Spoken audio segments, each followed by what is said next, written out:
आज हम आपको कंकाली तला मंदिर भ्रमण करवाएंगे। ये काली माता की मंदिर है।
ঠিক আছে, এখানে দেবীর কোমরটা কোমরটা ঠিক আছে, গুপ্তপীঠ।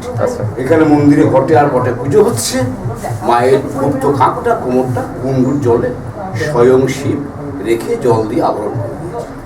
এটা 51তম শেষ পীঠ। ঠিক আছে, সমস্ত ভক্তদের মঙ্গল কামনার জন্য এই মন্দিরে বসে পুজো করছে। বলছি মায়ের পুজো কখন হয়? মায়ের বাৎসরিক পুজো চৈত্র সংক্রান্তি, হ্যাঁ, বাংলা বছরের শেষ দিনটা, রাত পয়লা নববৈশাখ। ওই দিন মায়ের আবির্ভাব তিথি। মা ওই দিন আবির্ভাব হয়েছিল এবং আমরা আমাদের বংশ থেকে বা সেবার দিকে বলেছিলাম আমার এই দিনে পুজো হয়। বাৎসরিক পুজো চৈত্র সংক্রান্তি।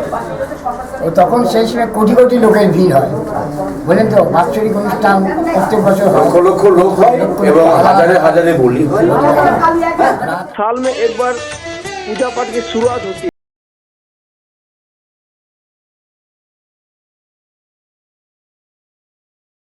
কালী জয় মা, আমরা জায়গা দিই জয় মা, জয় জয়কার হোক।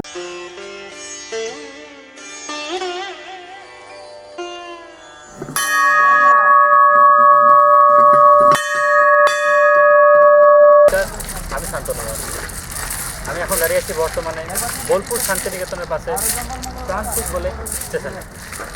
আজকে আমরা যে জায়গায় যেতে চাই, আমাদের যেখানে যাওয়ার উদ্দেশ্য, আপনারা জানেন সতী মায়ের যে 51টা পীঠ আছে তার মধ্যে একটা অন্যতম হচ্ছে কঙ্কালীতলা।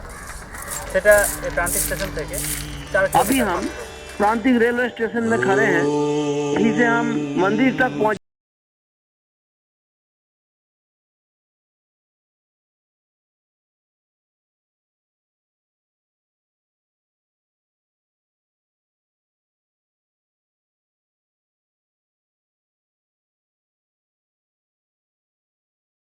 बोनडांगा है।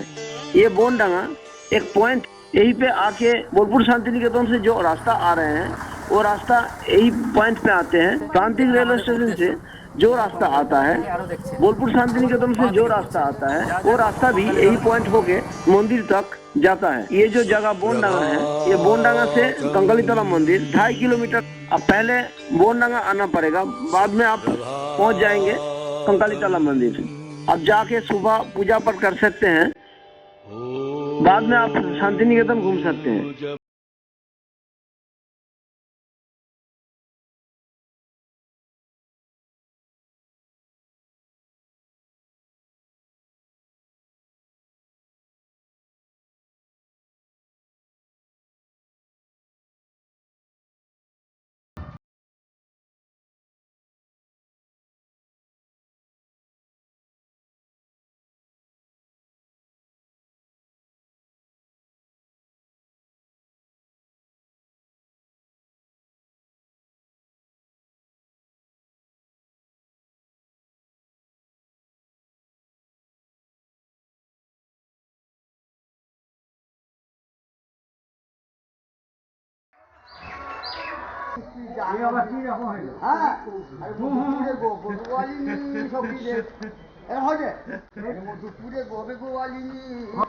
মধুপুর নাগরী তুমি জানো।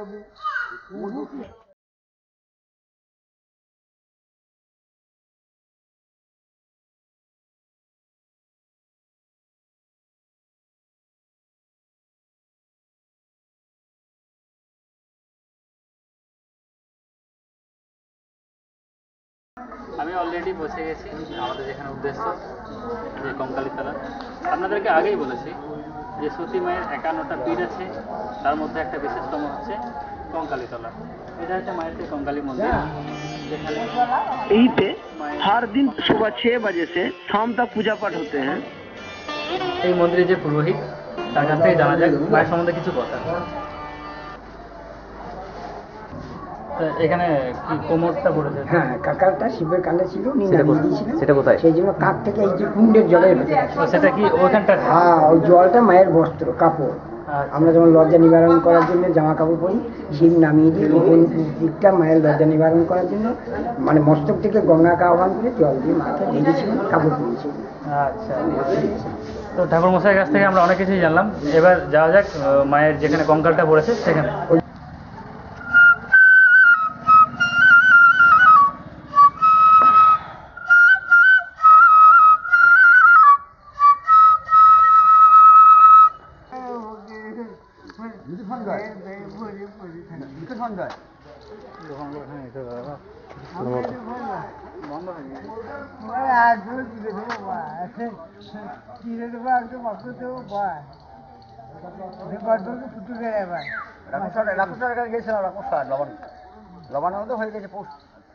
ये जो पानी आप देख रहे हैं, इसके अंदर ही माता की कंकाल है। এই জলটা আমাদের কাশির গঙ্গার সঙ্গে সুরঙ্গ আছে। এই জল চক্কর মরে না। যখন মায়ের ইচ্ছা হয় তখন অটোমেটিক জলটা শুকিয়ে যায়, তখন সে বিশাল শিলামুখ টুটে পড়ে। দেখতে পাবো সবাই জল দেখতে মরে পাবো গেলে। মানে জল শুকিয়ে গেলে তখন সবাই গায়ে হাত দেয়, কষ্ট করে, মালা পরায়। এই তো 1 বছর আগে শুকিয়েছিল, হ্যাঁ, তখন 100 খানা ভক্তরা কাপড় পরালো, সোনার গয়না পরালো। আবার 4-5 দিন জল শুকিয়েছিল, তারপরে আবার সুরঙ্গপথে আস্তে আস্তে জল এসে আবার ভর্তি হয়ে যে মায়ের কুমন্ডলের জল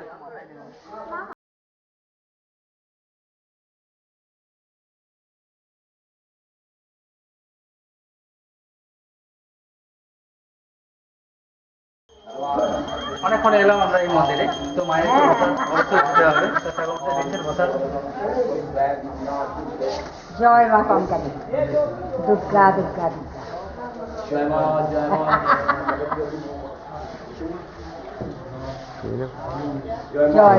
মা। আচ্ছা ঠাকুর মশাই, এই যে দেখছি গাছে যে এত সুতো দিয়ে এই যে ঝিলগুলো বাঁধা রয়েছে, মানে এগুলো বাঁধার উদ্দেশ্য কি? এটা বাঁধার উদ্দেশ্য হলো, যেটা আমাদের গাছটার নাম কল্পবৃক্ষ, যেটা মানুষ করে তারা ঝিল বাঁধে। ওই ঝিলটা যখন তার সেই মনস্কামনা পূর্ণ হয়ে যাবে, তখন এসে যে কোনো একটা ঝিল খুলে দিয়ে যাবে। মায়ের গলাতেই একটা ফাঁস বেঁধে দেওয়া হলো, মায়ের মনে থাকবে, মা তাড়াতাড়ি কাজটা সমাধান করে দেবে। তখন এসে সবাই ফল মিষ্টি কাপড় চোপড় দিয়ে পুজো দিয়ে দেয়। আচ্ছা আচ্ছা। এই যে এই গাছটা বিশেষত দেখছেন যে শিবলিঙ্গের মতো, দেখতে পেয়েছেন তো, ওই রকম শিবলিঙ্গের মতোই দেখতে শিবলিঙ্গ তৈরি হয়েছে। এটা একটা বিশেষ আকর্ষণ। তো পুরোহিত মশাইয়ের কাছে শুনলাম যে এই গাছের মধ্যে বাবা শিব, মা দুর্গা একসঙ্গে বর্তমান। এতক্ষণ আমরা মায়ের সম্বন্ধে অনেক কিছুই জানলাম। যে আমি যেখানে বসে আছি তার সামনে, আমার সামনে রয়েছে একটা নদী, সেটার নাম হচ্ছে শাল নদী। সেই শাল নদীর ওপরেই রয়েছে মহাশ্মশান। কঙ্কালী পুজোর দিন নিয়ম আছে যে একটা শ্মশানে মৃতদেহ না এলে পুজো শুরু হয় না। তাছাড়াও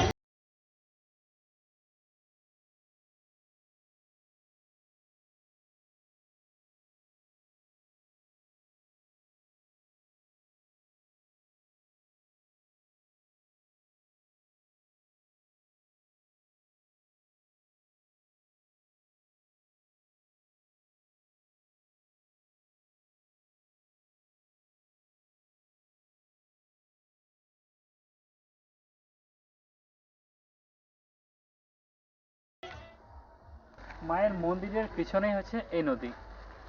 এই নদীটা আমরা সাধারণত কোপাই নদী নামে জানি, কিন্তু এখানে এসে এর নাম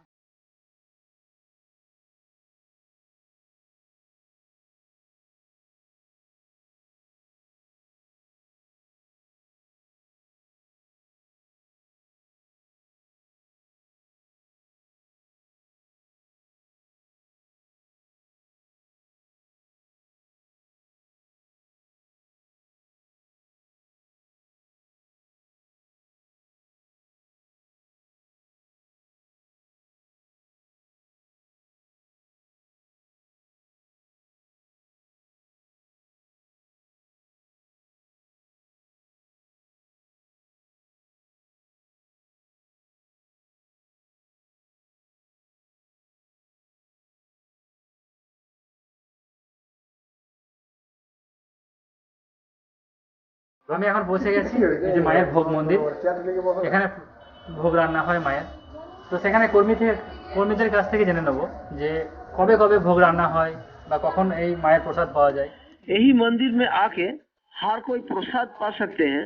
सुबह की 12 बजे के पहले आके यहीं पे एक कूपन लेना पड़ता है, এটা মায়ের ভোগের बाद में ঘর। आप प्रसाद भी ले सकते এখানে हैं यहीं से। মা অন্নপূর্ণার ঘরটা আছে, এখানে ভোগ রাখা হয়। এইখান থেকে ভোগ সমস্ত কিছু সাজিয়ে টাজিয়ে নিয়ে মায়ের মন্দিরে নিয়ে যাওয়া হয়, সেখানে মায়ের কাছে নিবেদন করানো হয়। আচ্ছা, বলছি এখানে যে মায়ের ভোগ রান্না হচ্ছে, তা এটা কি প্রত্যেক দিন হয় না সপ্তাহে কোনো না, একটা বিশেষ দিনে? প্রত্যেকদিন মায়ের ভোগ রান্না হয়, প্রত্যেক দিন রান্না হয়। প্রত্যেকদিন নিত্য ভোগ মায়ের। তাহলে এই যে ভোগ যদি মানে যে সাধারণ পাবলিকরা আছে, হ্যাঁ। এই যে প্রসাদ গ্রহণ করার জন্য তাদেরকে কি করতে হবে? তাদেরকে আমাদের 40 টাকা কুপন সিস্টেম আছে, সেই কুপন সিস্টেম অনুযায়ী আমরা তাদেরকে মায়ের ভোগ খাওয়ানো হয়। আর 12টার সময় মায়ের কাছে নিবেদন হয়, ওই 12টা-15 মধ্যে ভোগ খাওয়ানো আমরা শুরু করি। আচ্ছা, মায়ের যেটা ভোগ হয় সেটা পুষ্প অন্ন। হ্যাঁ, এবারে সেই পোলাও টাইপের মায়ের ভোগ হয়, ঘি ভাত। হ্যাঁ, তারপরে ওর সঙ্গে ভাজা মিক্স থাকে। হ্যাঁ, সেই প্রসাদ প্রথমে সকল ভক্তকে দেওয়া হয়, তারপরে আপনার ভাত থাকে, ডাল থাকে, দুটো সবজি থাকে, চাটনি থাকে, পরমান্ন থাকে, মানে পায়েস।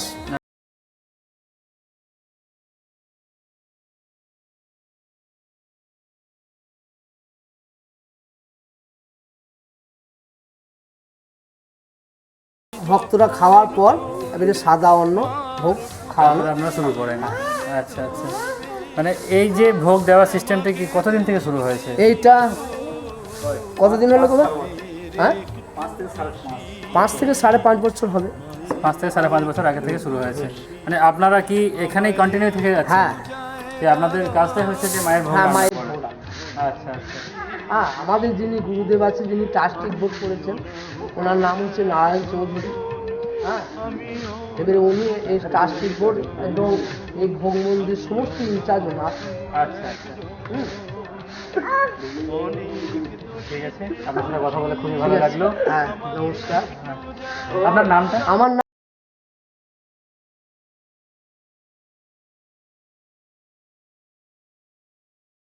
এখান থেকে মায়ের পুজোর জন্য পুজোর সামগ্রী যেসব জিনিস পাওয়া যায়, যেমন ফুল থেকে শুরু করে ধূপকাঠি, সমস্ত জিনিস এই যে দূর দূরান্ত থেকে আগত ভক্তরা দোকান থেকে কিনে নিয়ে মায়ের মন্দিরে যান পুজো দিতে। এরপর আমি জেনে নেবো এই যে পুজোর সামগ্রী যে বিক্রি করছেন দাদার কাছে জেনে নেবো যে কত ভক্ত এখান থেকে আসে, মানে সামগ্রী কিনে নিয়ে যায়। আচ্ছা দাদা, আপনার নাম?